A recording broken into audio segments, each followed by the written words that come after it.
Now, there are some stunning cars on display at the Paris Motor Show, which opens to the public this weekend, including this one. Here's a little preview of it. Ferrari unveiled this new supercar, the luxury Aperta model, in honour of the company's 70th anniversary.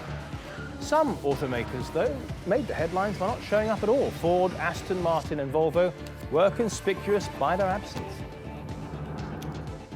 Well, of course, our editor-at-large, Craig Copetas, is in Paris, where the motor show is taking place. Craig, well, I'll just start with Ferrari.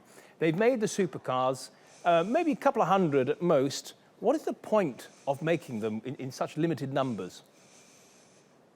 Well, Ferrari is going to make $337 million, 10% of its annual revenue this year off of this car. The reason they make it goes back to what Henry Ford said at the beginning of the automotive age. You race a car on Sunday, you sell it on Monday. This is a hot car. The equipment that's in this car, the technology trickles down into other Fiat products and whatever.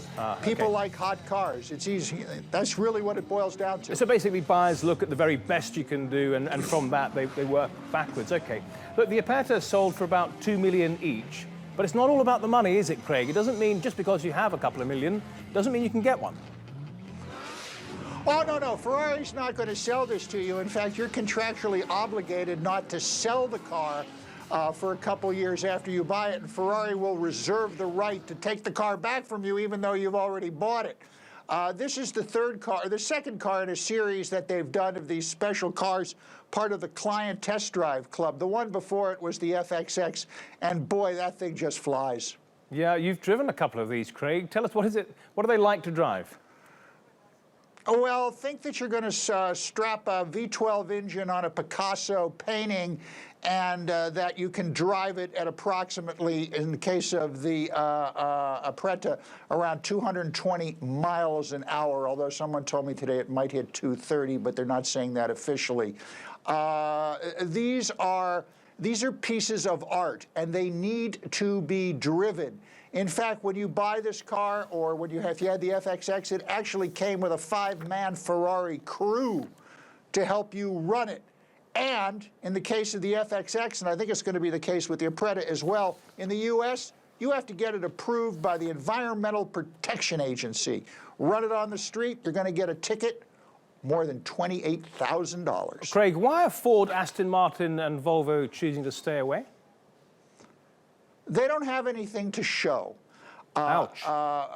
And yeah, well, no, they don't. Look, car sales are down.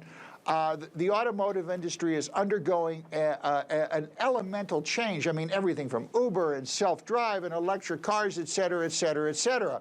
So there's nothing really there to show. That said, you know, it's easier to find a albino avocado than someone, I don't care where in the world they're from, who gets into this type of automobile, a high-speed racing car. You put them in it and you go. The thing about the Ferrari, anyone can drive it. This isn't F1. You can drive it on a highway or on a track. Yeah. So get your money. I'd love to have a go, Craig. But anyway, thank you very much for that from Paris.